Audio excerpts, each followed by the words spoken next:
बिस्मिल्लाहिर्रहमानिर्रहीम।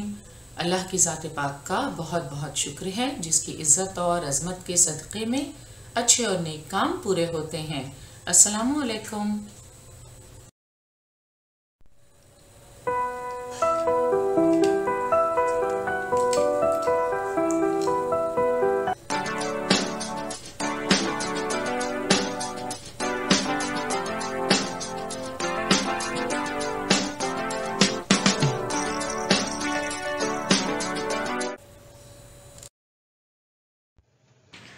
बृहन्मुंबई महानगर पालिका शिक्षण विभाग के तहत जारी वर्चुअल ट्रेनिंग सेंटर की जानिब से पेश होने वाले ई लर्निंग सेशन में आपका इस्तकबाल है। मैं हूं आपके मौलमा मैमुना शेख। तो आइए आपके तालीमी सिलसिले को आगे बढ़ाते हैं और शुरू करते हैं आज का हमारा सेशन। पंजुम जमात के सेशन में आज हम माहौल का मुताला करेंगे। सबक नंबर 4 अमल इर्तिका में हम जानवरों के इर्तिका के मराहिल को समझने की कोशिश करेंगे। जानवरों के इर्तिका के मराहिल। जानवरों के इर्तिका के मराहिल में हमने मुताला किया कि जानदारों की दुनिया की इब्तिदा यखखलवी प्रोटोजोआ से हुई। इसी यखखलवी प्रोटोजोआ से कसीर खलवी जानदार पैदा हुए। कसीर खलवी जानदार आहिस्ता आहिस्ता तरक्की करते गए और इसी अमल से मुख्तलिफ किस्म की नबातात और जानवरों की पैदाइश हुई। आज हम जानवरों के इर्तिका के मराहिल को समझने की कोशिश करेंगे। जरा अपनी पुश्त पर दरमियान में ऊपर से नीचे उंगली फिराइए। आपको हड्डियों से बने हुए एक सुतून का एहसास होगा। इस पूरे सुतून को रीढ़ की हड्डी कहते हैं।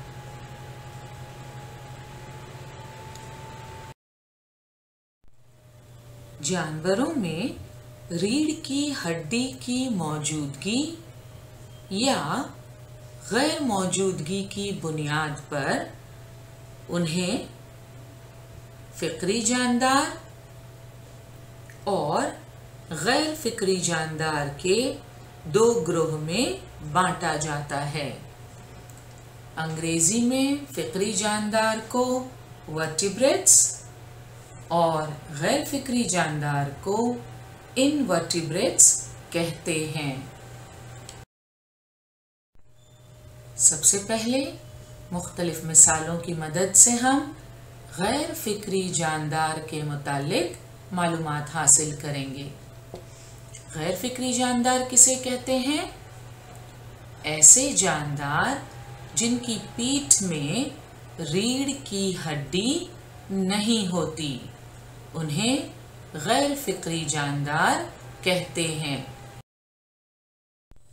गैर फिक्री जानदारों की उनकी खुसूसियात के मुताबिक जमात बंदी की गई है, मगर उस तफसील में ना जाते हुए अब हम गैर फिक्री जानदारों की मुख्तलिफ मिसालें देखेंगे। आइए देखते हैं वो कौन से जानदार हैं जिनमें रीढ़ की हड्डी नहीं होती।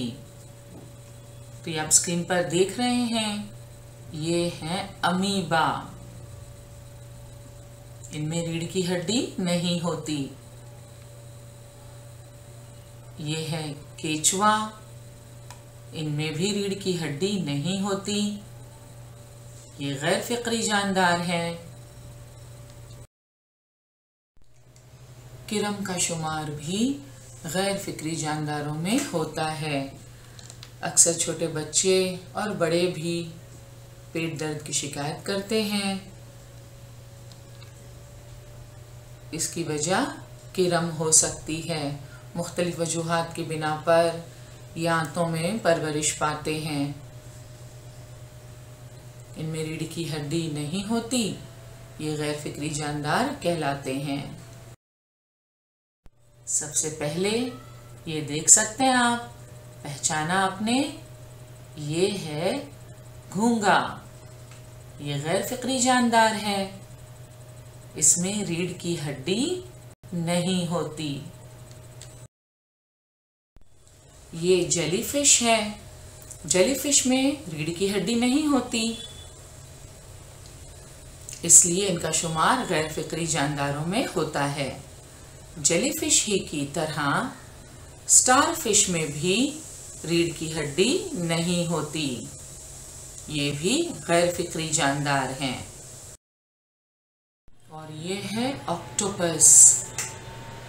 आप देख सकते हैं ऑक्टोपस के 8 लिम्स हैं।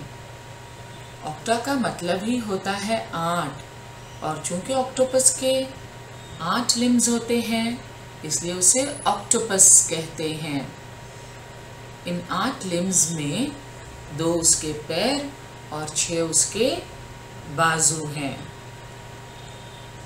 इसमें रीढ़ की हड्डी नहीं होती, इसलिए ऑक्टोपस का शुमार भी गैर फिक्री जानदार में होता है। और ये है तितली। तो जो बटरफ्लाइज होती हैं उनमें भी रीढ़ की हड्डी नहीं होती। दीगर गैर फिक्री जानदारों में लॉबस्टर, झींगर, एंट यानी चूंटी, मच्छर, मकड़ी,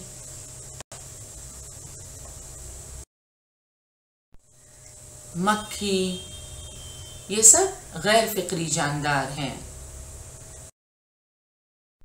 शहद की मक्खियां भी गैर फिक्री जानदार कहलाती हैं, इनमें भी रीढ़ की हड्डी नहीं होती। देख रहे हैं आप कैसे मुख्तलिफ फूलों से रस चूसकर ये इस तरह शहद का छत्ता तैयार करती हैं। इस शहद का इस्तेमाल ग़िज़ा और दवा के तौर पर हम करते हैं। तो शहद की मक्खियाँ गैर फिक्री जानदार हैं। ये थे वो मुख्तलिफ जानदार जिनका शुमार गैर फिक्री जानदारों में होता है, क्योंकि इनमें रीढ़ की हड्डी नहीं होती। इनवर्टिब्रेट्स यानी गैर फिक्री जानदारों के बाद आइए अब बात करते हैं वर्टिब्रेट्स यानी फिक्री जानदारों की। फिक्री जानदार यानी ऐसे जानदार जिनकी पीठ में रीढ़ की हड्डी होती है। Animals with backbones are called vertebrates. Vertebrates यानी फिक्री जानदारों की खुसूसियात में यकसानियत और फ़र्क की बिना पर उनकी दर्जाबंदी की जाती है। आप यकीनन जानना चाहेंगे कि फिक्री जानदारों की जमातबंदी किस तरह की गई है। सबसे पहले आबी हैवानात, जलथलिए, परिंदे, रेंगने वाले जानवर और पिस्तानिये जानवर। तो इस तरह फिक्री जानदारों की जमातबंदी की गई है।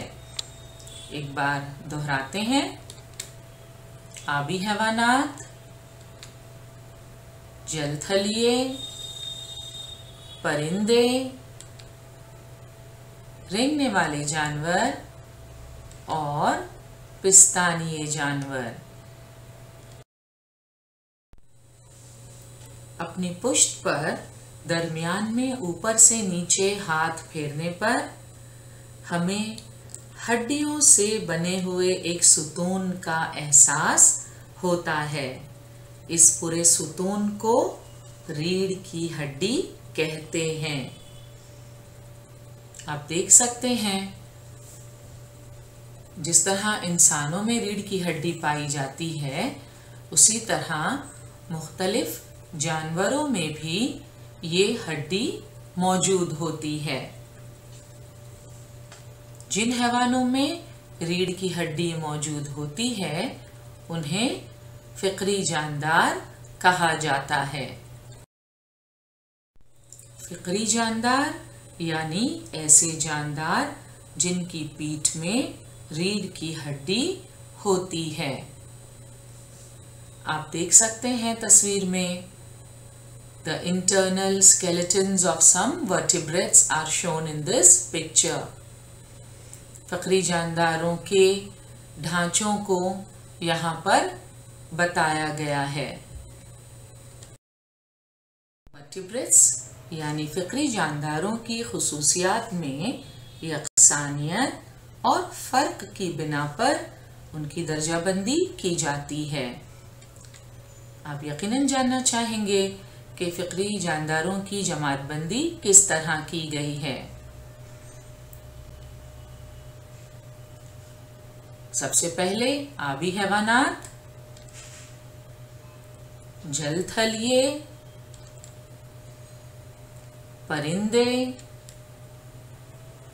रेंगने वाले जानवर और पिस्तानीय जानवर। तो इस तरह फ़िक्री जानदारों की जमातबंदी की गई है। एक बार दोहराते हैं। आबी हैवानात, जलथलीय, परिंदे, रेंगने वाले जानवर और पिस्तानीय जानवर। तो आइए एक एक करके फ़िक्री जानदारों की मुख्तलिफ अक़साम को तफसील से समझने की कोशिश करते हैं। फ़िक्री जानदारों में सबसे पहले हम बात करेंगे आबी हैवानात की। आबी हैवानात मसलन मछली।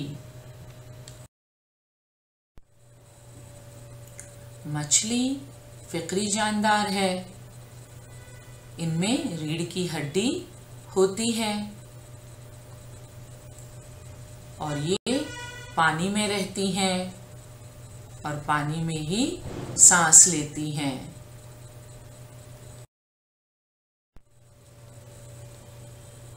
यहाँ आप देख सकते हैं तस्वीर में अमल तनफ़ुस के लिए मछलियों में गिल्स होते हैं जिन्हें हम गलफड़े कहते हैं।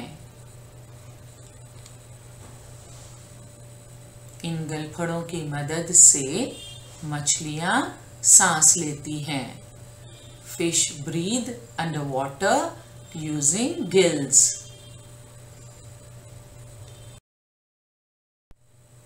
हम इंसान फेफड़ों की मदद से अमल तनफ़ुस अंजाम देते हैं। जब हम सांस अंदर दाखिल करते हैं, सांस लेते हैं, तो आप देख रहे हैं तस्वीर में इस तरह हमारे फेफड़े जो हैं वो फूल जाते हैं और जब हम कार्बन डाइऑक्साइड गैस खारिज करते हैं, सांस बाहर छोड़ते हैं, तब ये फेफड़े सिकुड़ जाते हैं। तो हम इंसान फेफड़ों की मदद से अमल तनफ़ुस अंजाम देते हैं और मछलियाँ पानी में रहती हैं और पानी में गलफड़ों से सांस लेती हैं। ये गलफड़े जो हैं वो अमल तनफ़ुस में मछलियों की मदद करते हैं। अंग्रेजी में गलफड़ों को गिल्स कहते हैं। मछलियों में गलफड़ों के अलावा स्केल्स यानी सफने होते हैं। आपने मछलियां तो यकीनन देखी होंगी, उन पर आपने इस तरह सफने भी देखे होंगे और ये फिन्स हैं। तो मछलियों में सफने और फिन्स होते हैं। एक बहुत अहम खुसूसियत आबी हैवानात की है और वो है कि ये कोल्ड ब्लडेड होते हैं। कोल्ड ब्लडेड यानी ऐसे जानदार जो अपना बॉडी टेम्परेचर बाहर के माहौल के मुताबिक एडजस्ट कर लेते हैं।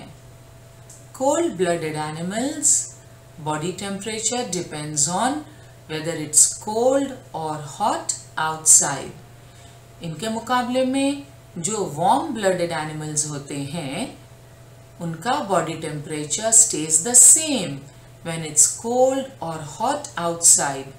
बाहर दर्जे हरारत सर्द हो गर्म हो, उनका जिस्म का जो दर्जे हरारत है वो वैसा ही रहता है। तो वार्म ब्लडेड एनिमल्स वो एनिमल्स जिनका बॉडी टेम्परेचर माहौल के दर्जे हरारत के मुताबिक नहीं बदलता, मगर आबी हैवानात का जिस्म का दर्जे हरारत माहौल के दर्जे हरारत के मुताबिक बदलता है, इसलिए उन्हें कोल्ड ब्लडेड एनिमल्स कहते हैं। मछलियां कोल्ड ब्लडेड एनिमल्स कहलाती हैं क्योंकि मछलियां पानी में रहती हैं और जो वाटर रिसोर्सेज हैं उनका टेम्परेचर, उनका दर्जे हरारत डिफरेंट हाइट्स पर डिफरेंट होता है। और मछलियां जब पानी में गहराई में जाती है या ऊपर की तरफ आती हैं तो दर्जे हरारत के मुताबिक, यानी पानी के दर्जे हरारत के मुताबिक उनके जिस्म का दर्जे हरारत भी फ्लक्चुएट होता है और पानी के दर्जे हरारत के मुताबिक उनके जिस्म का दर्जे हरारत भी बदलता रहता है। तो ये है कोल्ड ब्लडेड एनिमल्स की खुसूसियत, और मछलियाँ कोल्ड ब्लडेड एनिमल्स हैं। मछलियाँ अंडे देती हैं, ये एक उनकी खुसूसियत है। आप देख सकते हैं बहुत सारे अंडे देती हैं। आबी हैवानात में हमने मछली की खुसूसियात देखी। They breathe under water using gills not lungs. मछलियाँ पानी के अंदर गलफड़ों की मदद से सांस लेती हैं, फेफड़ों की मदद से नहीं। पानी में रहते हैं, उनके स्केल्स और फिन्स होते हैं, यानी उनके जिस्म पर बाल और फर नहीं होते। And they are cold blooded. माहौल के दर्जे हरारत के मुताबिक उनके जिस्म का दर्जे हरारत तब्दील होता है और मछलियाँ अंडे देती हैं। तो ये थी आबी हैवानात में मछलियों की खुसूसियात।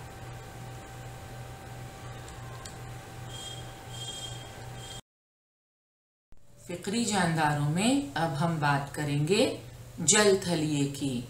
अंग्रेजी में इन्हें एम्फीबियंस कहते हैं।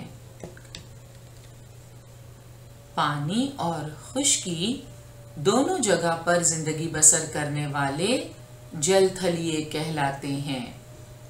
आइए जल थलियों की मजीद खुसूसियात को समझते हैं। जल थलिये पानी और खुश्की दोनों जगह पर जिंदगी बसर करने वाले जानदार हैं।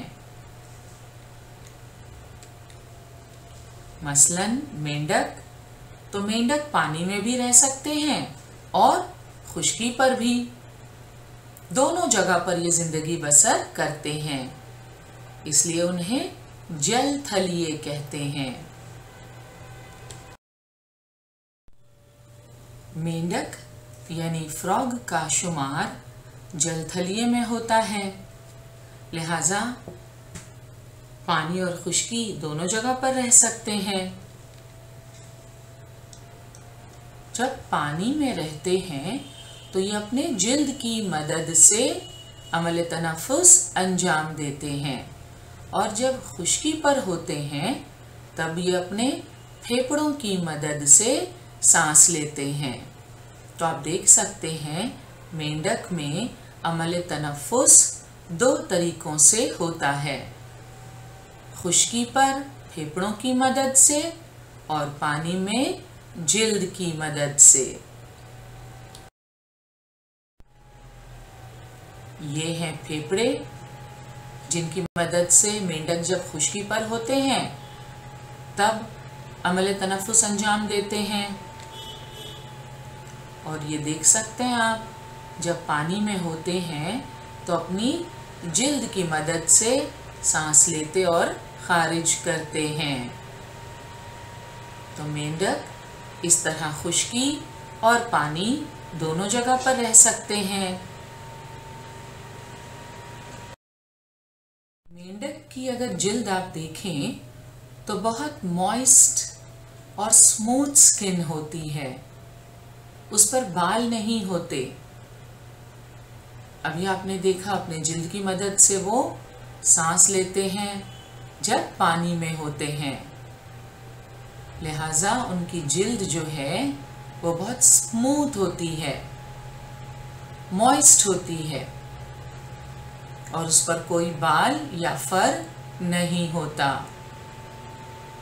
मेंढक मछलियों की तरह कोल्ड ब्लडेड एनिमल्स हैं, यानी माहौल के दर्जे हरारत के मुताबिक उनके जिस्म का दर्जे हरारत बदलता है।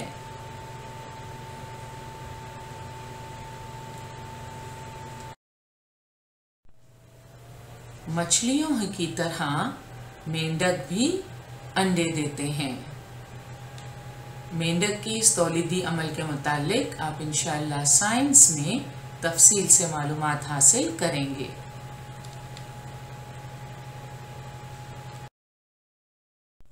फिक्री जानदारों में ये थे जलथलिए, यानी पानी और खुश्की दोनों जगह पर जिंदगी बसर करने वाले। इनमें हमने मेंढक की मिसाल देखी, ये खुश्की और पानी दोनों जगहों पर रहते हैं। पानी में होते हैं तो अपने जिल्द की मदद से सांस लेते और खारिज करते हैं, खुश्की में फेफड़ों की मदद से अमल तनफ्फुस अंजाम देते हैं। इनकी जिल्द पर बाल या पर नहीं होते, बल्कि इनकी स्किन जो है वो बहुत मॉइस्ट और स्मूथ होती है।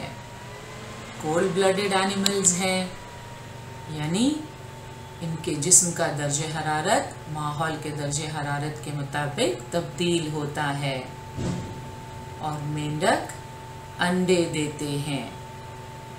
ये थी जलथलिए मेंढक की खुसूसियात। फिक्री जानदारों में अब हम बात करेंगे बर्ड्स की। बर्ड्स यानी परिंदे। आइए देखते हैं परिंदों की कौन सी खुसूसियात हैं।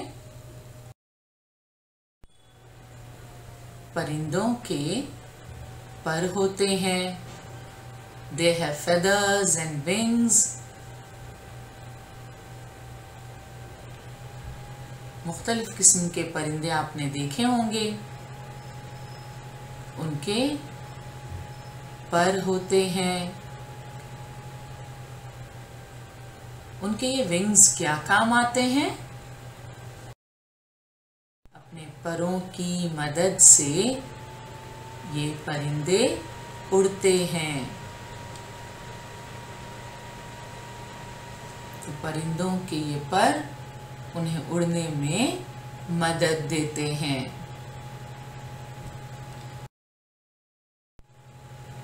आपने अपने आसपास बहुत सारे परिंदे देखे होंगे।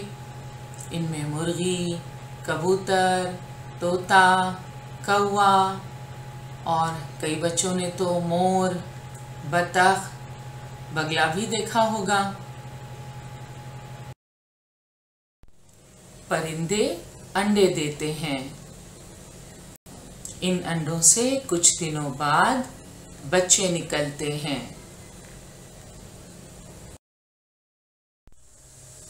अंडों से जब बच्चे निकलते हैं तो बहुत छोटे होते हैं। ठीक से चल नहीं सकते, उड़ नहीं सकते। यहाँ आप देख सकते हैं चिड़िया अपने बच्चों के लिए ग़िज़ा तलाश करके लाई है और उन्हें खिला रही है। दूसरी तस्वीर में आप मुर्गी को अपने चूज़ों के साथ देख रहे हैं।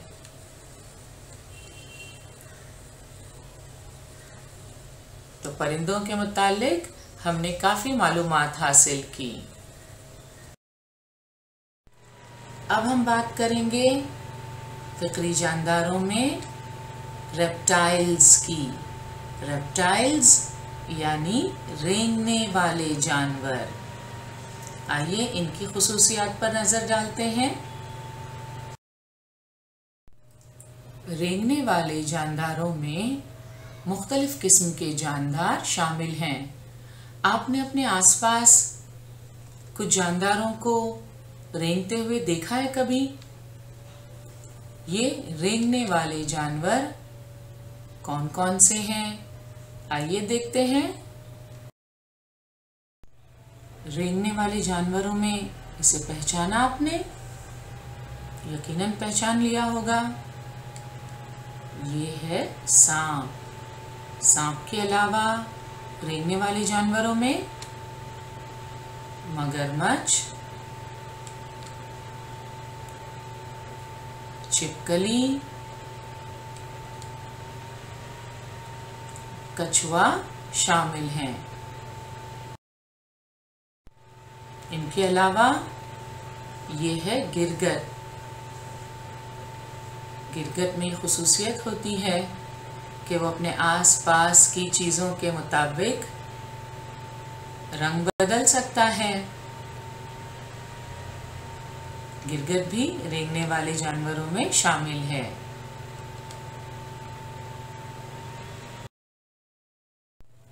रेंगने वाले ये जानवर अंडे देते हैं। यहाँ आप कछुए को देख सकते हैं। ये है सांप और सांप के अंडे। कुछ दिनों बाद इनमें से बच्चे निकलते हैं। रेंगने वाले जानदार अंडे देते हैं।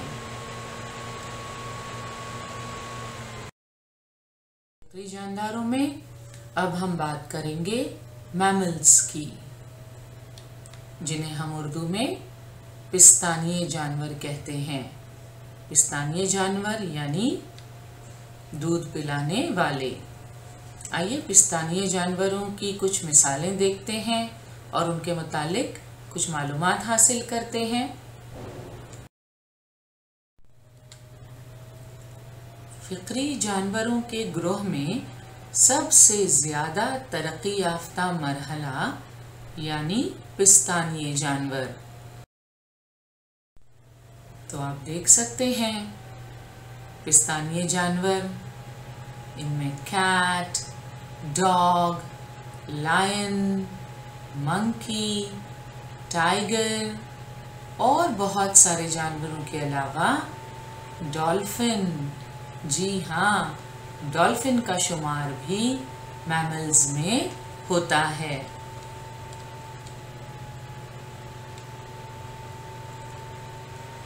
माँ का अपने शिकम में बच्चे की नश्वनुमा मुकम्मल होने के बाद उस बच्चे को जन्म देना और अपना दूध पिलाकर उसकी परवरिश करना ज़्यादातर पिस्तानियों की अहम खुसूसियात हैं।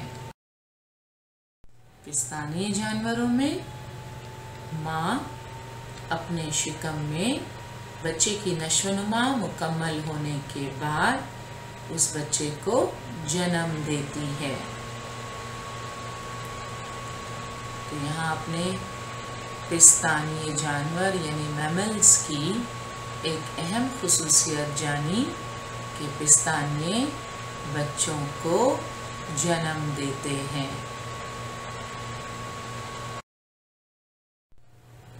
पैदाइश के बाद अपना दूध पिलाकर बच्चों की परवरिश करना ज़्यादातर पिस्तानियों की अहम खुसूसियात हैं। आप जानते हैं कि चिमगादड़ यानी बैट का शुमार भी, और ये है व्हेल। हालांकि व्हेल पानी में रहती है मगर इसका शुमार पिस्तानिये जानवरों में होता है। And this is dolphin. Dolphin का शुमार भी मैमल्स यानी पिस्तानिये जानवर में होता है।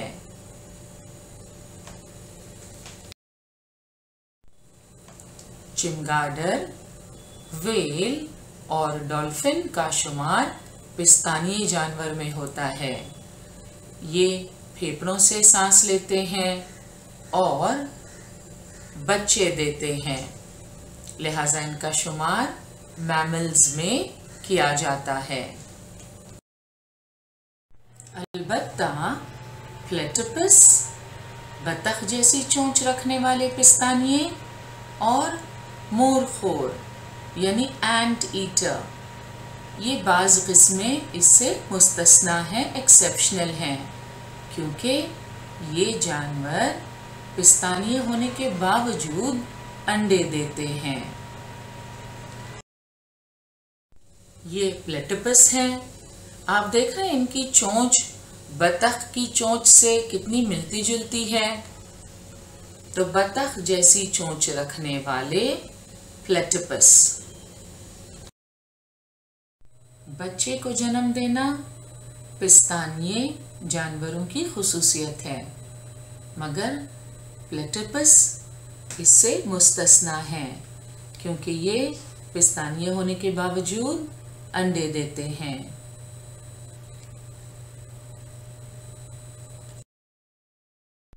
प्लेटिपस ही की तरह एंट ईटर्स भी पिस्तानिये हैं, मगर ये पिस्तानिये होने के बावजूद अंडे देते हैं। एंट ईटर्स को उर्दू में हम मूरखोर कहते हैं। मूर यानी चूंटी, एंट्स, और चूंकि इनकी ग़िज़ा चूंटियां हैं इसलिए ये मूरखोर कहलाते हैं। तो एंट ईटर्स यानी मूरखोर पिस्तानिये होने के बावजूद अंडे देते हैं। हमने जानवरों के इर्तिक़ा के मराहिल में फ़िक्री जानदार यानी वर्टिब्रेट्स और गैर फ़िक्री जानदार यानी इनवर्टिब्रेट्स का तफसीली जायज़ा लिया, मिसालों के ज़रिए उनकी खुसूसियात को समझा। आज का हमारा सेशन यहीं मुकम्मल हुआ। इंशाल्लाह अगले सेशन में ज़रूर मिलेंगे। अस्सलाम वालेकुम।